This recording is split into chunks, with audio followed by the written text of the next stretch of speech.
हाँ बच्चों, अब हम लोग अगली प्रमेय पढ़ेंगे।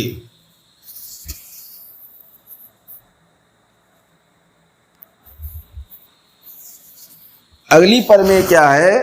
जैसे अभी पीछे वाली प्रमेय में हमने पढ़ा कि समरूप त्रिभुज दिए गए हैं, तो क्या उनकी संगत भुजाओं का अनुपात उनकी संगत ऊंचाइयों के अनुपात के बराबर था। अब जो है दोनों त्रिभुज समरूप फिर दिए गए हैं, लेकिन उनकी संगत भुजाओं का जो अनुपात है वो उनकी माध्यिकाओं के अनुपात के बराबर होगा। नया शब्द माध्यिका आ रहा है, अभी बताया जाएगा कि माध्यिका क्या है। साधारण प्रतिज्ञा लिखी जाए। दो समरूप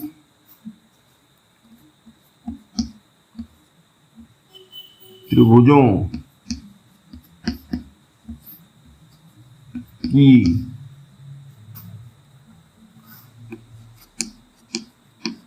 संगत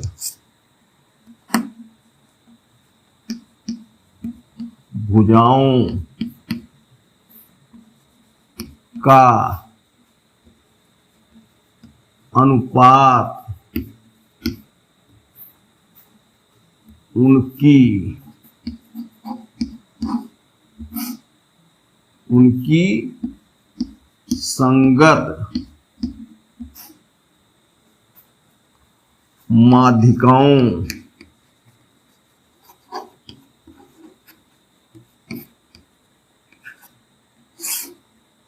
संगत माध्यिकाओं के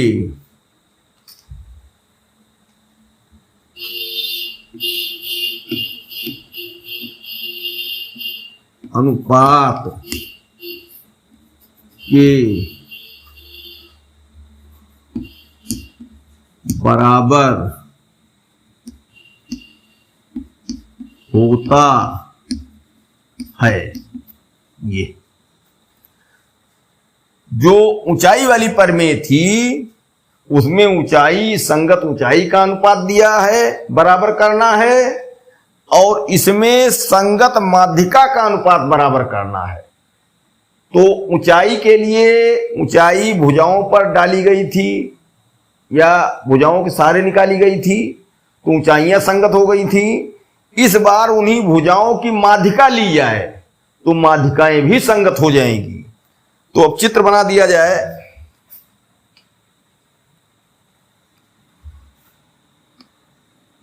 एक त्रिभुज ये हुआ,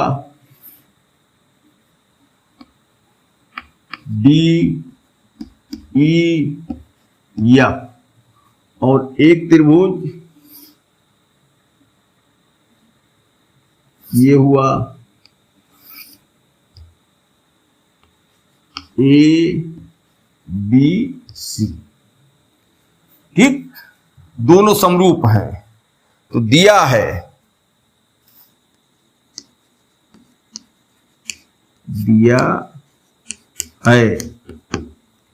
त्रिभुज डीईएफ समरूप त्रिभुज एबीसी।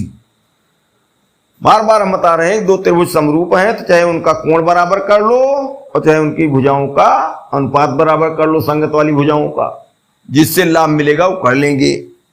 अब क्या, एक ये हुआ कि दोनों त्रिभुज समरूप हैं। अब इसमें ईएफ जो भुजा है इसकी माध्यिका खींचो, माध्यिका यम, और इसकी माध्यिका यम। ठीक, ये माध्यिका जो होती है, शब्द माध्यिका है मध्य में, तो एक कोण के शीर्ष से खींची जाती हैं, सामने वाली भुजा के बीचों बीच में मिलती हैं मध्य बिंदु पर। इसका मतलब ई और एफ का मध्य बिंदु यम है। तो ईएम बराबर यम एफ, यम एफ दोनों टुकड़े बराबर होते हैं तो ये माध्यिका कही जाती, मध्य में मिल रही है। ऐसे यहां ए एन माध्यिका हुई तो बी एन बराबर एन सी, बी एन बराबर एन सी, यहां एन मध्य बिंदु है। दोनों टुकड़े बराबर हैं, तो सिद्ध क्या करना है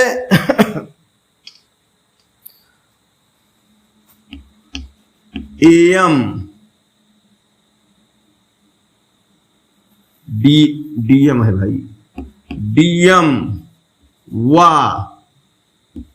एन माध्यिका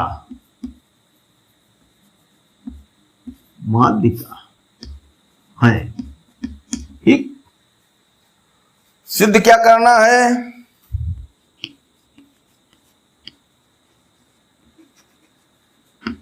इसकी पहली वाली परमेक तरीके से एकदम है, तो EF बटे BC बराबर DM बटे AN। वहां भी दोनों भुजाओं का बटा लिया गया था, उन्हीं की माध्यिकाओं का अनुपात जैसे यहां कर रहे हैं वहां ऊंचाई का अनुपात किया गया था बस। तो क्या है, एक बार मूल त्रिभुज की भुजाओं के द्वारा EF और BC को फंसा लिया जाए या संबंध ले आया जाए। ठीक, क्योंकि मूल त्रिभुज समरूप है ही है। फिर क्या, जो ये त्रिभुज छोटे छोटे बने इनको समरूप कर लिया जाए। ठीक, तो जब इनको समरूप कर लेंगे तो दोबारा DE और AB इनकी भुजा हो जाएंगी, इनका बटा, और क्या हो जाएगा DM और AN इनकी भुजाएं हो जा रही माध्यिका, तो उनका बटा लिख लेंगे बस। समीकरण 1 और 2 एकदम हो। इससे केवल इसमें यह है कि दोनों त्रिभुज जो छोटे वाले हैं इनको समरूप करने में थोड़ा सा मामूली अंतर है बस।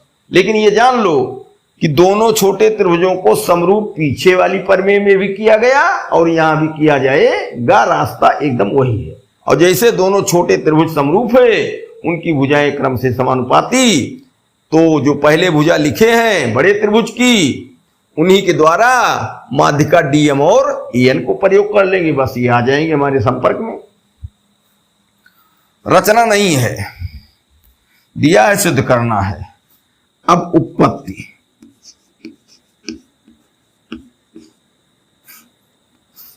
उत्पत्ति में क्या, मूल त्रिभुज लिए जाए पहले। क्योंकि त्रिभुज DEF समरूप त्रिभुज ABC, तब क्या,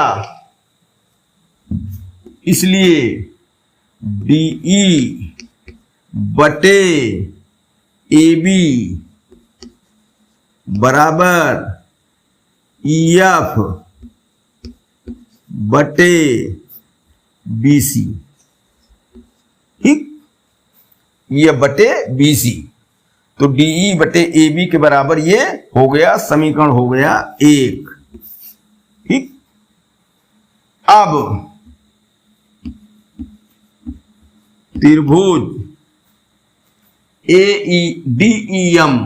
DEM छोटा वाला, DEM व त्रिभुज ABN में, दोनों में देखो कोण E कोण B के बराबर है। ठीक, और फिर हम DE बटे AB बराबर क्या, EF बटे BC लिखेंगे। फिर क्या होगा, जो EF है उसको 2EM लिख देंगे और जो BC है उसको 2BN, इसलिए कि दोनों टुकड़े मिलके अगर हो रहे हैं तो EM टुकड़ा ही लिखें, तो इसके लिए इसको फिर दूना कर दें। ऐसे जब BC लिख रहे हैं और BN के द्वारा ही लिखना चाहते हैं तो क्या करें, BN को दुगना कर दे, पूरा BC काम हो गया। यहां EM को दुगना कर दे, पूरा EF का काम हो गया। ठीक, तो ये EM और BN लिख देंगे। डीई बटे ए बी लिख ही रहे हैं, कोण ई बराबर कोण बी दिया है, समरूप पहले से कहा है। तो देखो समरूप सिद्ध करने के लिए तीन बातें मुख्य रूप से हैं। दोनों त्रिभुजों के तीनों कोण अलग अलग बराबर, तीनों कोण अलग अलग बराबर तो त्रिभुज समरूप, या दोनों त्रिभुज की तीनों संगत भुजाओं का अनुपात बराबर हो तो भी त्रिभुज समरूप। इसके बाद तीसरा नियम है कि दोनों त्रिभुज की दो संगत भुजाओं का अनुपात बराबर हो, उनके बीच का कोण बराबर हो। तो डीई बटे ए बी बराबर ईएम बटे क्या बीएन, दोनों भुजाएं आ गई, और कोण ई बराबर कोण बी इनके भुजाओं के बीच में पड़ रहा है, तो दो भुजाओं का अनुपात और उनके बीच का कोण बराबर, इस हिसाब से दोनों ये त्रिभुज समरूप हो गए। और जैसे समरूप हो गए इसके बाद लिखने का चांस हमको मिल गया। क्या किया जाए यहां, डीई, चूंकि डीई बटे क्या ए बी बराबर ईएफ, बड़े त्रिभुज में चलेंगे भी, ईएफ बटे बीसी, और बराबर क्या हुआ 2EM, 2EM बटे 2BN, दो दो कट गया। अरे भाई पूरी EF है उसको हम 2EM लिख दिए, छोटे त्रिभुज में आना है ना, तो EM छोटे त्रिभुज की भुजा है, और जहां BC लिखे हैं 2BN हमने लिख दिया, तो मान तो वही हुआ और दो दो कट गया। इसलिए DE बटे AB बराबर EM बटे BN, दो भुजाओं का अनुपात क्या हुआ बराबर हो गया, तथा कोण E बराबर कोण B, ये दिया है, दिया है। तो क्या हुआ, दो भुजाओं का अनुपात बराबर हो गया और बीच का कोण E और कोण B बराबर हो गए। इसलिए त्रिभुज DEM समरूप त्रिभुज ABN, ठीक, दोनों त्रिभुज समरूप हो गए ये और ये। तो अब फिर क्या, DE बटे AB बराबर DM बटे AN लिख सकते हैं।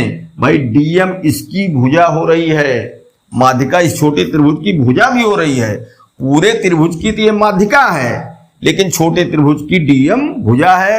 इसी तरीके से पूरे त्रिभुज की तो AN माध्यिका है लेकिन छोटे त्रिभुज ABN की ये एक भुजा है। दोनों छोटे त्रिभुज हम लेंगे तो माध्यिकाएं भुजा के रूप में आ गई, उनका पता चलेगा। इसलिए DE बटे AB बराबर DM बटे AN, समीकरण 2। अब देखो समीकरण 1 क्या था, DE बटे AB बराबर EF बटे BC, और यहां क्या मिला, DE बटे AB ही मिला बराबर DM बटे AN। तो समीकरण 1 और 2 से ये दायां पक्ष और ये दायां पक्ष बराबर हुआ, तो समीकरण 1 व 2 से हुआ EF